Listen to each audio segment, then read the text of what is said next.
लोगोफोर बे समाव नोंथांमोनजों माखासे रादाबफोर जथायनानै लाबोदों बाहाय फैदो फारि फारि मा दं नायना दिनै क'क्राझार सहरनि राजमेला फोथाराव थांनाय 29 जानुवारिनिफ्राय 20 फेब्रुवारिसिम सोलिगासिनो दङ स्निथि माहारियारि फालांगियारि मेला आरो खौरां मोननाय बादिब्ला बेयाव गोबां गुबुन गुबुन जायगानि फालांगिरिफोर बेसाद फानफैदों आरो खम बेसेनावनो बेसादफोरखौ हरनाय जादों होननानै खौराङाव बुंथिदों। आसामनि सोलोंथाइ मन्थ्रि डक्टर हिमन्त बिश्व शर्मा बिथाङा खोथा होनाय बादियै दिनै गासै सा 29,791 फोरोंगिरिफोरनो थिसनलाइ गथायबाय। बेनिनो 9,895 साया गुदि फरायसालिनि, 4,992 साया सेकेन्डारिनि आरो 1,593 साया हायार इडुकेसननि फोरोंगिरिफोर आरो गासैनिसिमबो बिथांमोननिसिम हामलायथि बावहरबाय।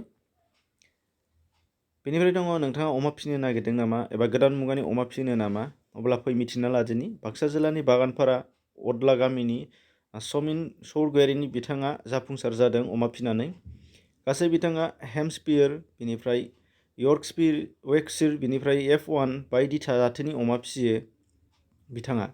दा बिथाङा फोरमायनाय बादिब्ला सोरबाफोर अमा फिसिनो आरो फिसिनायखौ सोलोंनो गोसो जादोंब्ला बिथांजों सुलु लानो हागोन होननानै बिथाङा खौरां बिजोङाव नम्बर होखादों आरो नाम्बारखौ नोंथांमोननो स्क्रिनाव होनाय जादों। बेयाव नोंथांमोना नायना लाब्लानो जाबाय आरो बेजों कल खालामना नोंथांमोना सुबिदा लानो हानाय जागोन। आरो बिथाङा फोरमायदों जुदि गोबाङानो बेबायदि अमा फिसिनायनि बागै मिथिनो लुबैदोंबा बिथाङा वार्कशप फाथिनायनि गेजेरजों फोरोंथाइ होगोन होननानै बिथाङा बुंबावदों।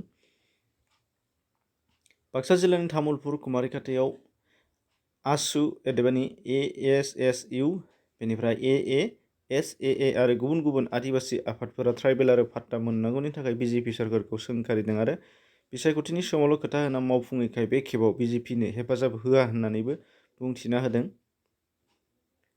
क'क्राझारनि रायजो सभानि MP बिजाथि बिस्वजित दैमारि ओंखारना थानायनि उनावनो लांदां जानानै दङमोन क'क्राझारनि MP मासिया रायजो सभायाव।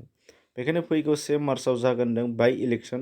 बेनि उनावनो मिथिसिगोन सोर जाफिनगोन क'क्राझाराव रायजो सभानि MP।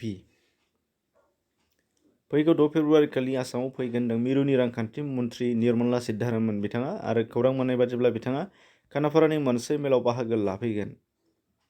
बेखिनि एसेनोसै, गोजोन्थों।